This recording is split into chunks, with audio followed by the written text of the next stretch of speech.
Welcome to the Garage Gym Experiment podcast, where we dive deep into the home gym scene. Each week, we put out Sunday surveys where you tell us your thoughts on products, builds, and all things home gym related. We're here to break down the numbers and to talk shop. So thanks for listening, and let's get started. Hey everybody, and welcome back to the Garage Gym Experiment podcast. My name is Adam, and I'm with Jake, and we have a great show for you tonight. After a little hiatus, we're back again to talk about the 2024 HomeGymCon. Jake's going to give you an update on that, and the exhibition hall just actually sold out of floor space, so we have a lot of news to give you. After that, we have a few new products trickling in this summer, so we're going to go over those. Jake's going to give you some survey results, and then pitch an idea to me. So, hope you enjoy. All right. Thank you, Adam. So as you just mentioned, we did sell out the exhibition floor within the past few weeks. We added about 5 vendors. So number 1, Steadfast Lifting, Vulcan Strength, Exponent Edge, Vesta Fitness, and then last but not least, they said, we'll take the last of the space, Freak Athlete Co. So actually, all of these have some pretty exciting stuff. So I'm really glad that we finished it up with some really quality companies on this list. I was a little worried about like who might try and sneak in there, like some apparel companies, but I'm glad. No offense, apparel companies, but the gym equipment booths are cooler. So got that filled up. We have some decisions to make as in regards to like what are we going to do if we're going to try and fill up some other spaces. One thing we will have is we will have an Olympic weightlifting meet. There will be a handful of companies that will have the ability to have space within there. But you know, we want to keep that real niche, and actually like if that they'll have to like supply some sort of, they'll have to live in an Olympic weightlifting world. We're not just going to let anybody in there. And then maybe some hall space, maybe, I don't know, if the demand is truly high enough, we might open up another room. But for now, we need to figure that out. Didn't necessarily think we'd sell out of space with 9 months to go. So not complaining. Good problem to have. And then I'll just mention the amount of floor space that vendors have is 3 times more than what we had last year. And last year, it seemed like there was quite a bit of gym equipment. With 3 times more vendor space, it's going to be super cool. Another thing that was added to HomeGymCon was a powerlifting meet. So it's an official APF meet. We're getting some help with our buddies over at Bells of Steel / Westside Indie Barbell. They're going to help set that up. Andrew over there is a meet director in the APF for APF. And that should also bring in a good amount of people. We also have an arm lifting competition. Spoke with Ricardo earlier this week, and he said that the 3 primary components, we'll just mention it on this podcast, for that meet will be the Rep Fitness Open Trap Bar, Arm Assassin, 2-hand Vigno Deadlift Bar, Country Crush 2.5, and then the Country Crush 2.5 inches Raptor Deadlift. To be honest, I'm not exactly sure what those last 2 are, but I think it's kind of cool that you have a mix of these very niche companies, and then also Rep with their open trap bar, and they'll be using the rotating handles, I should have mentioned as well. So very, very cool there. And yeah, we'll continue to with more information for these specific events. We'll bring them up we'll bring that up each week on this podcast. All right, we're going to jump into some new products. 2 we have on the page for you right now is the floor press pad. This one's coming to you from Abnet. This is designed with Steve Farrell of Bench Blocks. So it's developed to make floor pressing more comfortable and convenient. So as you can see on the page, it's like a T shape for your elbows when they go out, pressing up off of that. It's created with the same materials used with the Thompson Fat Pad, so it should be extremely comfortable. And in addition, it folds up and can be easily stored away, which is always great for us in the home gyms. After that, we have the Kaizen rack spacers. So those of you with 2x2 and 2x3 racks, you now have the option to use 3x3 rack attachments with those spacers. So thank you, Kaizen, for that. Yeah, that's a good idea. All right, next up, this is probably the most hyped product, the product that received the most attention out of the last few years, the last few weeks since we've done the podcast. So the Solo Stand from Bulletproof Fitness. The Solo Stand from Bulletproof Fitness is basically just a single post that can be folded up and stored away. It's designed to be specifically for the isolator, but really any kind of 1-inch attachment can be used. Right now, I think the pre-order is $299 plus shipping. I think $450 is the normal price. So in general, it's not something that's going to break the bank too much. And it's, three times cheaper than, or I should say the tri-post is 3 times more expensive than the Solo Stand. One thing that was made very much clear in the comments, and then Larry also hopped on Instagram stories to basically just say that this is going to be something that is not going to be the most stout thing in the world. It'll definitely, it will have some wobble, but should get the job done for most. I imagine, it's kind of like having a 2x2 rack in the home gym. Like, it's, probably not gonna hold, it's gonna wobble a little bit if you're moving it, if you're doing pull-ups or something like that. But if it drops, it's still gonna be plenty strong.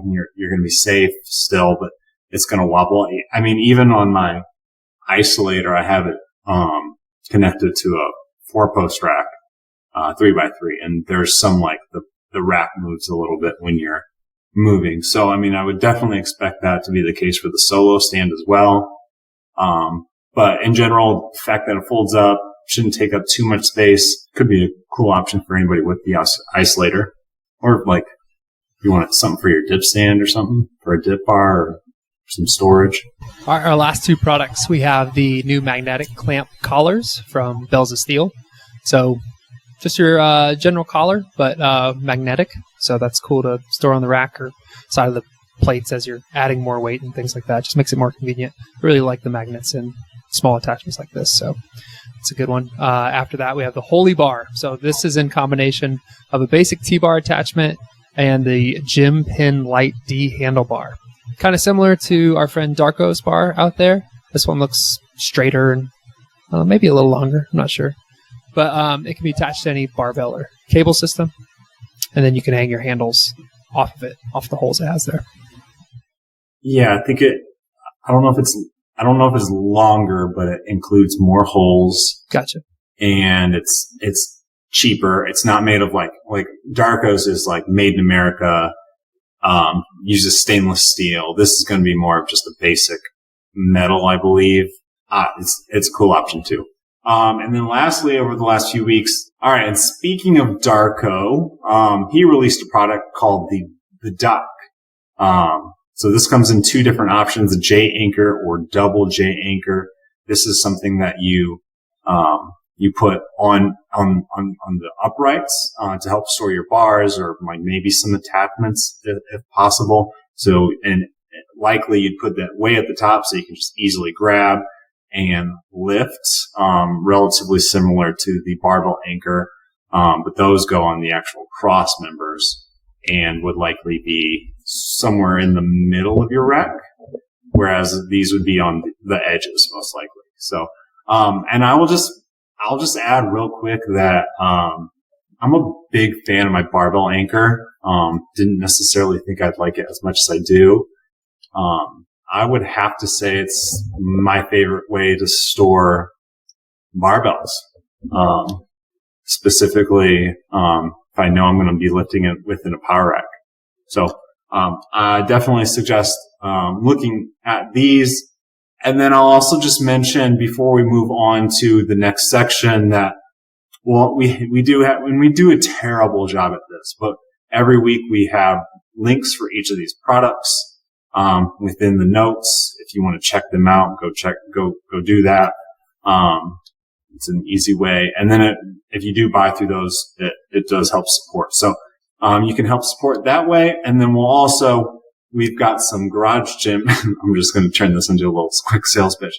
we have some Garage Gym Radio t-shirts, and then also vinyl banners that we'll put at the very top of the links here. There we go. All right, we're going to jump into those survey results. All right, so from our Sunday survey, first up, we have a question about J-Cups, and roller J-Cups were the top J-Cup choice, beating out your basic or standard sandwich and monoliths in that order. So with 36% of the top preference votes, J-Cups were the winners. Roller J-Cups were the winner. What am I saying? All right, let's do... Okay. I was like so in my head about like the damn sound staying there. J-Cups are the winner. J-Cups win! All right, try that again. All right. Sorry, Muhammad. All right, here we go. All right, so the first vote we have are for roller J-Cups being the top J-Cup choice, beating out your basic or standard, your sandwich, and your monoliths in that order. So with 36% of the top preference votes, roller J-Cups are what the community prefers. Yeah, this is what they prefer. And I'm kind of surprised that people, that the audience, the Surveyors, people answering surveys chose that over basic. That was pretty interesting. Very educated. And then another thing, most people don't just want one single pair of J-Cups. And this data, proves that. So when we asked how many pairs of J-Cups do you own in a perfect world, only 7% said 1, 50% said 2. You don't want to be overcrowded. 16% said 3, and then 28% said 4. So yeah, I just thought that was kind of interesting that the amount that said 1 was so low. But in reality, it's great for supersets. It's great just so you don't have to move for certain lifts. So, definitely a big fan of multiple J-Cups. We spent the last two surveys and podcasts talking about our experience with the Sectorized cable tower and the plate-loaded option. So asking you, which cable tower are you most likely to get? Just edging out the plate-loaded, most of you would prefer the Sectorized.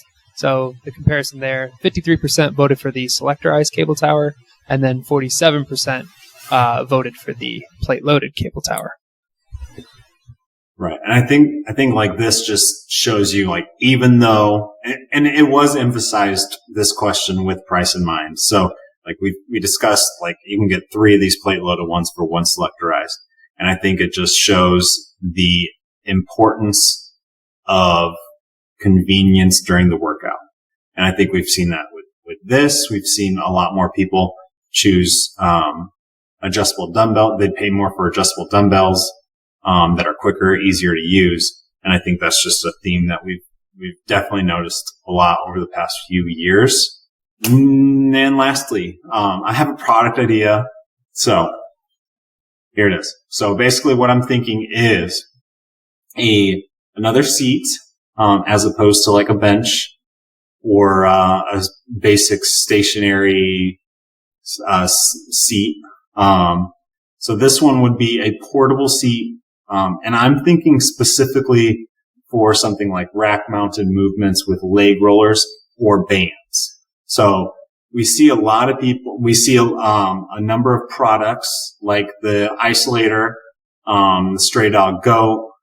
There's people kind of doing DIY projects for specifically like leg curls, leg extensions. And you see it with bands too a lot. I think specifically with the isolator though, even with the seat, like it's not perfect. So, and you'll see people like, there's a lot of Instagram hacks. Like I've seen like Kurt Locker using a bench for his Stray Dog Go. You can see in the picture here, I typically use a plyo box for a lot of the isolator movements, but it's not perfect when you're using those things. So, number one, it's tough to always find the right height. So, for example, with the isolator, and it would be with the goat, you'd have to like align your lift with the bench or the seat or the plyo box that you have. So you have to move it up or down. Number two, there's no handles. So like if you're doing leg curls and you want to have a nice grip on the handles, they're non-existent on those seats. And then like a full extension can be tough to get. So like with this like straight block, with like the straight block, you're like if you're doing leg curls, when you're bringing it back, you're not able to get it as far as you would like. So basically what I'm thinking is a solution would be, and this could be, you could use this for more than just these movements, but like a seat that includes side handles to hold, a wider front opening. So like if you were bringing a leg roller back, you would have plenty of room to go as deep as you wanted. And then something that could easily be adjusted for height. So I have a terrible mock-up, and it just kind of shows you what I'm thinking. Like it has 3 legs, a back sturdy leg, 2 front legs, and then 2 handles. But and the 2 front legs are spread out pretty wide so that you could use the leg roller. But in general, it would be more of something like a seat to do hacks on, not necessarily hacks, but to do rack attachment movements. I think there's some potential here. And what do you think? Well, my issue that I'm having is just visualizing the idea. A portable seat would be nice for some of these things, but I can't see how or a way to get it done. So that's why I'm going to go 5.5. Going kind of low. And that's fair. Yeah. That's okay. I think, I think there's something here. I think the amount of time, like I use I have on my rack over here, I have the isolator and then also the, universal pulley system. And I use a plyo box most of the time for those movements. Yeah. So I'm just thinking that there has to be something better. And then even like with the isolator's great, but like there's no handles to hold. And then for leg, curls, you have to have something else. You can't use the seat that is added to it. So, and then even like you see Larry, who's doing his demos, and his wife and his staff or whoever he's hiring to do the demos. I mean, they're bringing out an adjustable bench too to do a bunch of stuff. So, I just think there's gotta be something. And again, like with that, you're not getting the full extension, and it's just like the finding the correct height is kind of difficult. So, yeah, there we go. That's what I'm struggling with right now. So I hear you. I don't really move a seat around a lot. So like, again, it's hard for me to visualize. But if I did, I could see how like dragging around a plyo box would be kind of a pain. Yeah. I think that's going to do it. Cool.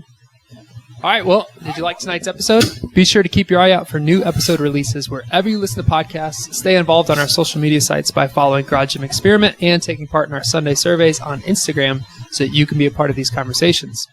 Like, follow, subscribe to the channel on YouTube, and get involved on our website for all your home gym content needs.